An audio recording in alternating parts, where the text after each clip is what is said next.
Peretasan informasi data pribadi sering berujung pada beragam kejahatan siber, mulai dari pemalsuan data untuk pinjaman online, kartu kredit, hingga penjualan database secara ilegal. Dampak yang ditimbulkan beragam, mulai dari dampak ringan seperti pesan singkat spam berupa iklan produk, hingga dampak serius seperti kiriman virus, peretasan informasi penting, pencemaran nama baik, bahkan penipuan yang dapat menimbulkan kerugian waktu dan biaya yang besar. Oleh karena itu, masyarakat perlu diedukasi tentang pentingnya pengamanan data pribadi. Warga yang menjadi korban kejahatan siber bisa melapor ke polisi. Penjahat siber tak pandang bulu, siapapun bisa menjadi korban. Kita harus tetap waspada, terutama terkait pengamanan data pribadi.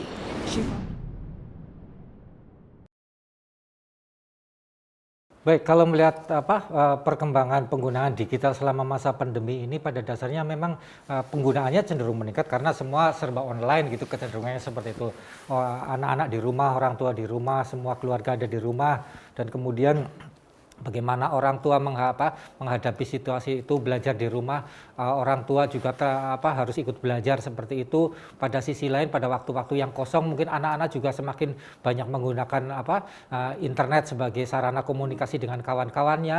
Nah, ini yang harus diperhatikan orang tua, memang benar-benar bagaimana orang tua bisa mengawasi anaknya melakukan aktivitas melalui internet tersebut, agar kemudian hal-hal secara positif sudah bisa terlihat mungkin ya kaitannya dengan kegiatan sekolah, tetapi secara negatif mungkin anak kebanyakan mungkin bermain game, pada sisi lain mungkin anak kemudian menggunakan media sosial lainnya untuk berkomunikasi. Nah, pada saat kemudian waktu-waktu yang senggang tersebutlah potensi-potensi kejahatan cyber sangat mungkin muncul. Artinya katakanlah pada saat main game seperti itu mungkin ada susupan sesuatu yang memang bisa dimasukkan ke dalam permainan game tersebut, termasuk bagaimana mereka melakukan bagaimana mereka pada saat melakukan komunikasi dengan sosial media kawan-kawan, mereka juga akan berpotensi mendiskusikan sesuatu yang mungkin bernilai negatif seperti itu. Nah, kontrol orang tua lah di sini yang mungkin punya peran penting untuk bagaimana bisa mengendalikan anaknya atau mengawasi anaknya, atau paling tidak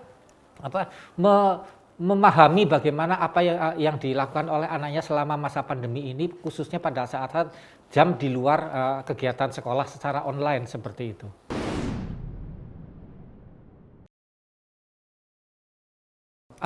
Kalau secara umum, kalau tidak hanya sebenarnya media sosial, seperti katakanlah website seperti itu juga mungkin rentan. Artinya anak-anak bisa mengakses katakanlah website porno seperti itu kan, bukan hanya media sosial, tapi dari media sosial pun katakanlah mereka melakukan chatting dengan sesuatu yang sifatnya negatif, saling tukar foto, saling tukar video, yang mungkin hal-hal yang negatif seperti itu mungkin terjadi. Tetapi terhadap seperti website tertentu yang mungkin kadang-kadang mereka punya trik untuk bagaimana mengakses, yang kemudian secara nasional mungkin mereka pada dasarnya tidak bisa mengakses website tersebut karena sudah diblokir oleh Kominfo. Tetapi secara teknologi mereka mengetahui bagaimana bisa mengakses website tersebut, sehingga kemudian ini yang akan juga menjadi perhatian bukan hanya orang tua, tetapi kita juga dari pemerintah tetap bagaimana bisa mengendalikan kondisi-kondisi itu, sehingga kemudian bisa meminimalisir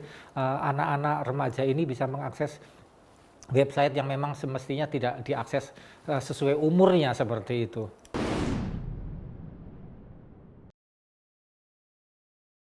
Kalau usia-usia remaja sebenarnya sasaran-sasaran penjahat kepada usia remaja kecenderungannya memang kalau dibilang katakanlah penipuan, seandainya mereka anak-anak remaja ini sekarang belanjanya secara online, barangkali dengan melakukan penipuan yang ada di e-commerce misalnya, mereka bisa disusupi dengan iklan-iklan yang kemudian iklan-iklan yang seolah-olah ini orang-orang yang jualan ini ikut nebeng melalui sosial media yang ada.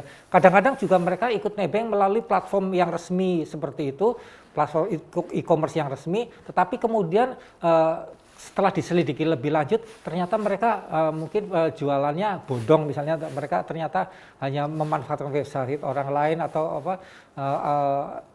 akun-akun orang lain dengan mendompleng seperti itu.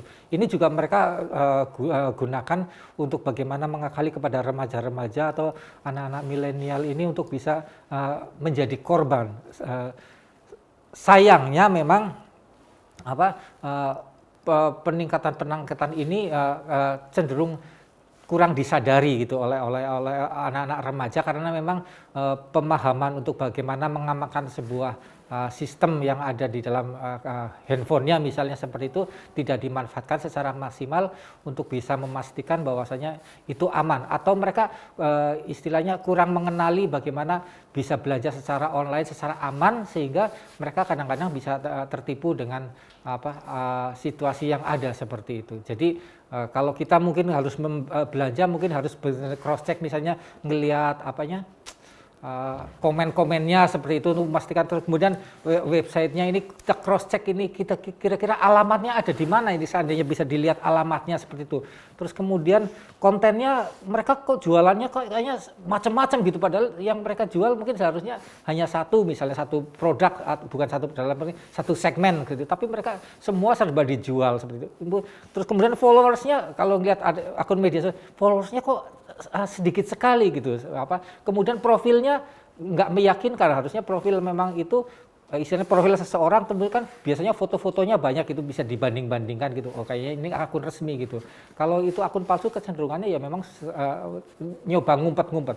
Nah, hal-hal yang mungkin seperti ini yang perlu didalami oleh anak-anak remaja untuk memastikan sebelum melakukan sesuatu aktivitas seperti itu.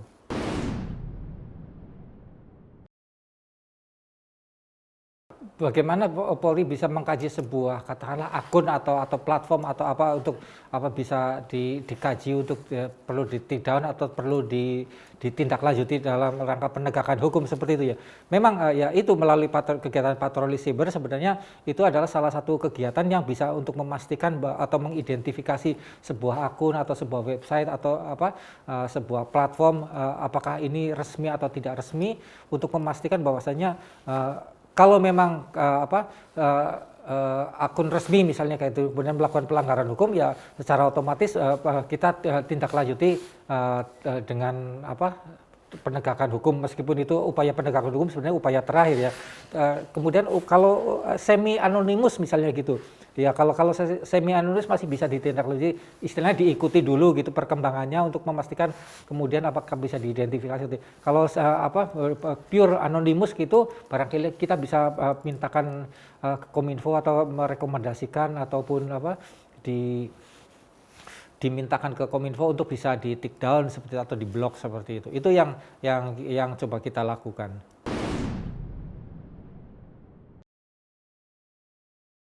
Pada dasarnya bagaimana untuk mengantisipasi kejahatan cyber, sebenarnya yang utama memang persoalan keamanan cyber, keamanan perangkat itu sendiri ya. Artinya bahwasanya apabila kita memanfaatkan secara maksimal perangkat yang ada, perangkat keamanan yang ada pada mungkin handphone kita, mungkin kemudian atau laptop kita atau komputer kita, secara umum sebenarnya kalau kita memaksimalkan itu tentu kita bisa terhindar dari kejahatan. Di samping juga persoalan diri kita sendiri, karena secanggih apapun sistem keamanan yang ada dalam sebuah perangkat itu tidak bisa menjamin 100%, dan kemudian karena itu juga bisa diakali dengan social engineering atau rekayasa sosial. Artinya kemudian kita sebagai orang yang penggunanya bisa diakali oleh penjahatnya di telepon atau di WA atau di SMS untuk bagaimana kita kemudian menyerahkan sesuatu, katakanlah OTP diserahkan secara sistem, mungkin handphone kita bagus, tapi begitu OTP dikasihkan ke pelaku ternyata ya jebol juga seperti itu. Artinya kita juga paham betul terhadap sistem yang ada bagus, kemudian diri kita juga memahami jangan pernah menyerahkan OTP kepada siapapun itu. Kalau itu sampai bocor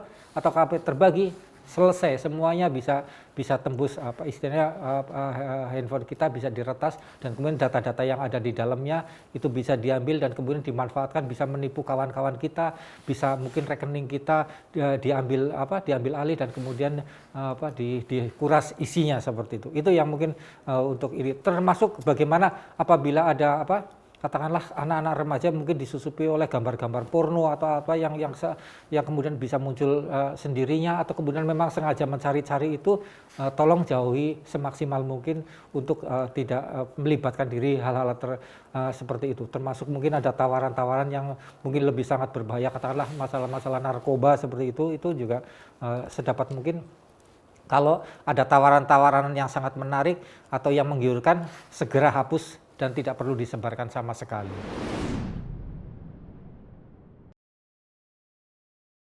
Sangat-sangat istilahnya nggak perlu secara periodik, tetapi insidentil lebih tepatnya, untuk bagaimana mengecek handphone anak. Kira-kira kalau ngelihat mereka menggunakan Google misalnya, historinya bisa dilihat seperti apa, seperti itu. Atau kita melihat log file dari akses-akses yang telah diakses oleh anak-anak juga bisa, artinya orang tua bisa melihat kira-kira anak-anak kita ini mengakses apa saja selama meski pada saat belajar maupun pada saat di luar belajar tersebut.